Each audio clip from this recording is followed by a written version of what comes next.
ಸಾವಿರಾರು ವರ್ಷದಿಂದ ದಲಿತರಿಗೆ ಈ ದೇಶದಲ್ಲಿ ಅಸ್ತಿತ್ವ ಇರಲಿಲ್ಲ, ಅಸ್ಮಿತೆ ಇರಲಿಲ್ಲ. ಅವರಿಗೆ ಮೂಲಭೂತ ಹಕ್ಕುಗಳನ್ನು ನಿರಾಕರಣೆ ಮಾಡಲಾಗಿತ್ತು, ಮೂಲಭೂತ ಸೌಕರ್ಯಗಳನ್ನು ನಿರಾಕರಣೆ ಮಾಡಲಾಗಿತ್ತು, ಮೂಲಭೂತ ಸಂಪನ್ಮೂಲಗಳನ್ನು ನಿರಾಕರಣೆ ಮಾಡಲಾಗಿತ್ತು. ಹೀಗೆ ಹಕ್ಕು, ಅವಕಾಶಗಳು, ಸವಲತ್ತುಗಳು ಮತ್ತು ಸಂಪನ್ಮೂಲಗಳನ್ನು ನಿರಾಕರಣೆ ಮಾಡುವುದರ ಮೂಲಕ ಅವರನ್ನ ಸಮಾಜದ ಅಂಚಿಗೆ ತಳ್ಳಲಾಗಿತ್ತು. ಈ ಕಾರಣದಿಂದಾಗಿ ದಲಿತರನ್ನ ಸಮಾಜದ ಅಂಚಿಗೆ ತಳ್ಳಲ್ಪಟ್ಟ ದಮನಿತ ತಳ ಸಮುದಾಯಗಳು ಅಂತ ಕರೀಬಹುದು, ಮಾರ್ಜಿನಲೈಸ್ಡ್ ಗ್ರೂಪ್ಸ್ ಅಂತ ಹೇಳಿದ್ರು. ಇದಕ್ಕೆ ಬಹಳ ಮುಖ್ಯವಾಗಿರ್ತಕ್ಕಂಥ ಕಾರಣ ಅಂತ ಹೇಳಿದ್ರೆ, ಭಾರತದೊಳಗ ಅನುಷ್ಠಾನದಲ್ಲಿದ್ದಂಥ ಜಾತಿ ಪದ್ಧತಿ ಆಧಾರಿತ ಅಸ್ಪೃಶ್ಯತೆ ಆಚರಣೆ ಏನಿದೆ, ಇದು ದಮನಿತ ತಳ ಸಮುದಾಯಗಳು ಎಲ್ಲ ಅವಕಾಶಗಳಿಂದ, ಎಲ್ಲ ಸಂಪನ್ಮೂಲಗಳಿಂದ, ಎಲ್ಲ ಹಕ್ಕುಗಳಿಂದ ವಂಚಿತ ಆಗತಲೇ ಬಂತು.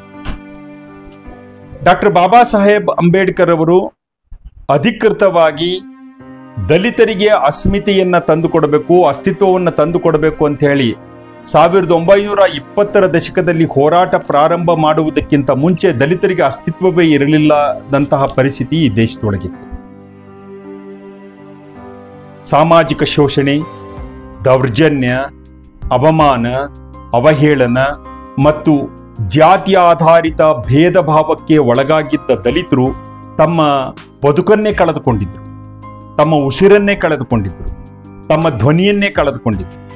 ಧ್ವನಿ ಇಲ್ಲದ, ಉಸಿರಿಲ್ಲದ ಮತ್ತು ಸ್ವಾಭಿಮಾನಹೀನ ಬದುಕಿಗೆ ಒಡ್ಡಿಕೊಂಡಂತಹ ದಮನಿತ ತಳ ಸಮುದಾಯಗಳಿಗೆ ಬಾಬಾ ಸಾಹೇಬ್ ಅಂಬೇಡ್ಕರ್ ಅವರು ಅಸ್ಮಿತೆಯನ್ನ ತಂದುಕೊಡೋದಕ್ಕೆ ಹೋರಾಟವನ್ನ 1920ರ ದಶಕದಲ್ಲಿ ಪ್ರಾರಂಭ ಮಾಡಿದ್ರು ಅನ್ನುವಂತಹದ್ದು ಐತಿಹಾಸಿಕವಾದ ಸತ್ಯ.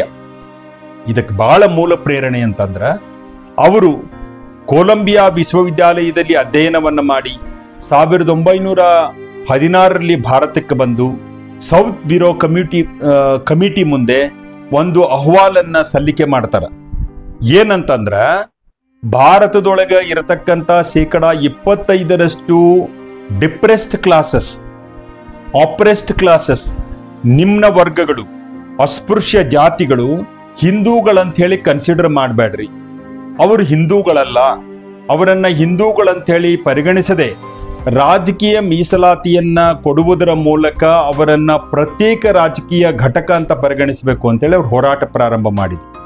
ಸೌತ್ ಬ್ಯೂರೋ ಕಮಿಟಿ ಮುಂದೆ ತಮ್ಮ ಅಹವಾಲವನ್ನ ಸಲ್ಲಿಸಿದ ಅಂಬೇಡ್ಕರ್ ಅವರು ಮತ್ತೆ ಪುನಃ ಇಂಗ್ಲೆಂಡ್ಗೆ ಹೋಗಿ ತಮ್ಮ ಅಧ್ಯಯನವನ್ನ ಮುಗಿಸಿ 1924ರಲ್ಲಿ ಭಾರತಕ್ಕೆ ಬರ್ತಾರ.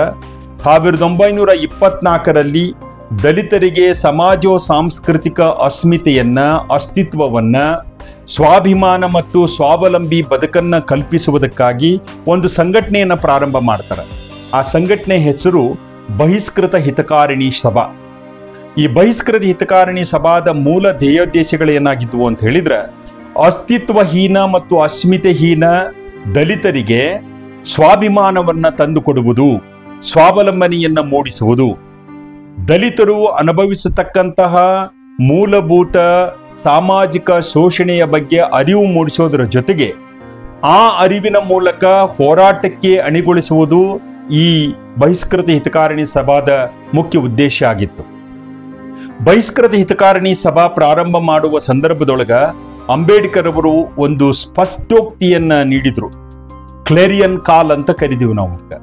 ಅದು ಏನಂತ ಹೇಳಿದ್ರ, educate, agitate and organise. Baba Saheb Ambedkar ಹೇಳಿದ್ರು, ನೀವು ಶಿಕ್ಷಣ ಪಡೆದುಕೊಳ್ಳೋದ್ರ ಮೂಲಕ ಸುಶಿಕ್ಷಿತರಾಗ್ರಿ. ಸುಶಿಕ್ಷಿತರಾದ ಮೇಲೆ ನಿಮಗೆ ಪ್ರಜ್ಞೆ ಬರ್ತದೆ. ಪ್ರಜ್ಞೆ ಬಂದ ನಂತರ, ಪ್ರಜ್ಞೆ ಮೂಡಿದ ನಂತರ ನೀವು ನಿಮ್ಮ ಮೇಲೆ ಆಗತಕ್ಕಂಥ ಅನ್ಯಾಯ, ಶೋಷಣೆ, ಅವಮಾನ, ಅವಹೇಳನಗಳ ಬಗ್ಗೆ ಪ್ರತಿಭಟನೆಯನ್ನ ರೂಢಿಸಿಕೊಳ್ಳ್ರಿ ಅಂತ. ಅದಾದ ಮೇಲೆ ನೀವು ಸಂಘಟಿತ ಹೋರಾಟವನ್ನ ಮಾಡ್ರಿ ಅಂತ. ಅಂದ್ರೆ ಸುಶಿಕ್ಷಿತರಾಗ್ರಿ, ಪ್ರಜ್ಞೆಯನ್ನು ಬೆಳೆಸ್ಕೊಳ್ರಿ, ಪ್ರತಿಭಟನಾ ಮನೋಭಾವವನ್ನು ಬೆಳೆಸ್ಕೊಡ್ರಿ. ಅದಾದ ಮೇಲೆ ಅಂತಿಮವಾಗಿ ನೀವು ಸಂಘಟಿತ ಹೋರಾಟವನ್ನ ಪ್ರಾರಂಭ ಮಾಡಿ, ಸಂಘಟಿತ ಹೋರಾಟದ ಮೂಲಕ ಕಳೆದು ಹೋದ ನಿಮ್ಮ ಅಸ್ಮಿತೆಯನ್ನ, ಕಳೆದು ಹೋದ ನಿಮ್ಮ ಅಸ್ತಿತ್ವವನ್ನ, ಕಳೆದು ಹೋದ ನಿಮ್ಮ ಸ್ವಾಭಿಮಾನ ಮತ್ತು ಸ್ವಂತಿಕೆಯನ್ನ ಗಳಿಸ್ಕೊಳ್ರಿ ಅಂತ ಹೇಳಿ ಬಾಬಾ ಸಾಹೇಬ್ ಅಂಬೇಡ್ಕರ್ರು 1924ರಲ್ಲಿ ಕರೆಯನ್ನು ಕೊಟ್ಟರು. 1927ರಲ್ಲಿ ಚೌಡಾರ್ ಕೆರೆ ಪ್ರವೇಶ ಮಾಡಿ ನೀರು ಪಡೆಯುವುದರ ಮೂಲಕ 2000 ವರ್ಷಗಳಿಂದ ಯಾವ ನೀರಿನಿಂದ ಅಸ್ಪೃಶ್ಯರನ್ನ ವಂಚಿಸಲಾಗಿತ್ತೋ ಆ ನೀರನ್ನ ಪಡೆಯುವುದರ ಮೂಲಕ ತಮ್ಮ ಹಕ್ಕೊತ್ತಾಯವನ್ನ ಬಾಬಾ ಸಾಹೇಬ್ ಅಂಬೇಡ್ಕರ್ ಪ್ರತಿಷ್ಠಾಪನೆ ಮಾಡಿದರು.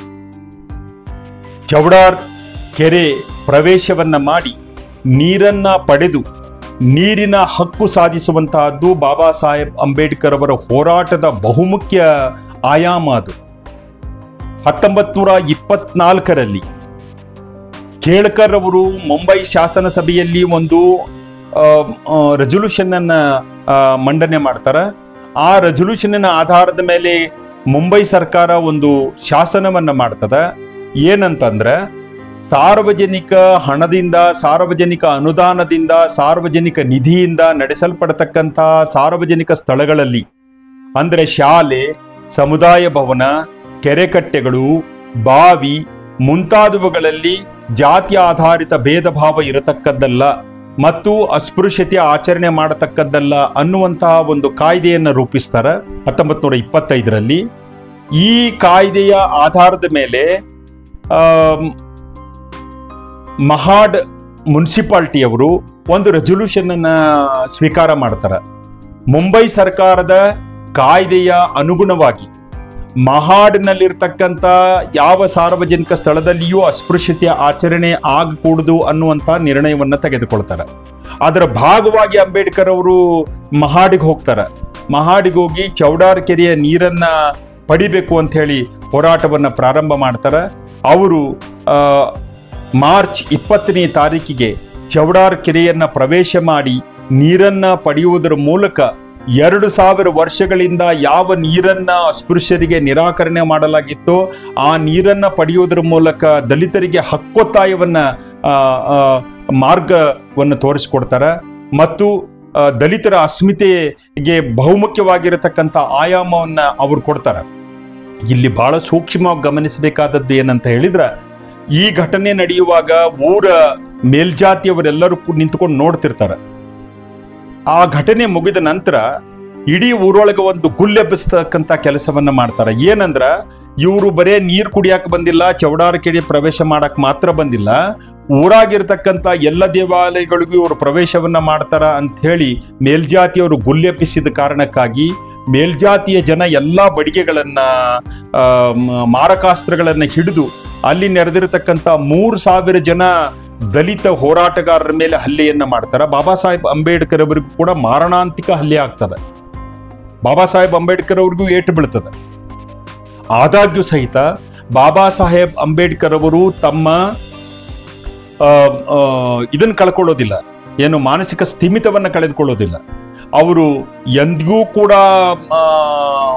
ಹಿಂಸೆಯನ್ನ ಪ್ರಚೋದಿಸಲಿಲ್ಲ ಅನ್ನುವಂಥದ್ದು ಬಹಳ ಮುಖ್ಯವಾಗಿರ್ತಕ್ಕಂಥದ್ದು. ಬಾಬಾ ಸಾಹೇಬ್ ಅಂಬೇಡ್ಕರ್ ಅವರು 1927ರಿಂದ 1956ರವರೆಗೆ ನಡೆಸಿರತಕ್ಕಂಥ ಯಾವ ಹೋರಾಟದಲ್ಲಿಯೂ ಕೂಡ ಹಿಂಸೆಗೆ ಪ್ರಚೋದನೆಯನ್ನ ಕೊಡಲಿಲ್ಲ. ಅಂಬೇಡ್ಕರ್ ಅವರು ಬುದ್ಧನ ಅಹಿಂಸಾವಾದದಲ್ಲಿ ನಂಬಿಕೆ ಇಟ್ಟಿದ್ರು. ಅಹಿಂಸಾವಾದಿಯಾಗಿದ್ದ ಅಂಬೇಡ್ಕರ್ ಅವರು ತಮ್ಮ ನಿರಂತರ ಹೋರಾಟದ ಸಂದರ್ಭದಲ್ಲಿ ಅಹಿಂಸಾವಾದಿಯಾಗಿ ಹೋರಾಟವನ್ನ ಮಾಡಿರ್ತಕ್ಕಂಥದ್ದು, ಪ್ರಜಾಪ್ರಭುತ್ವವಾದಿಯಾಗಿ ಹೋರಾಟವನ್ನ ಮಾಡಿರ್ತಕ್ಕಂಥದ್ದು ನಮ್ಮ ಮುಂದೆ ಇರತಕ್ಕಂಥದ್ದು.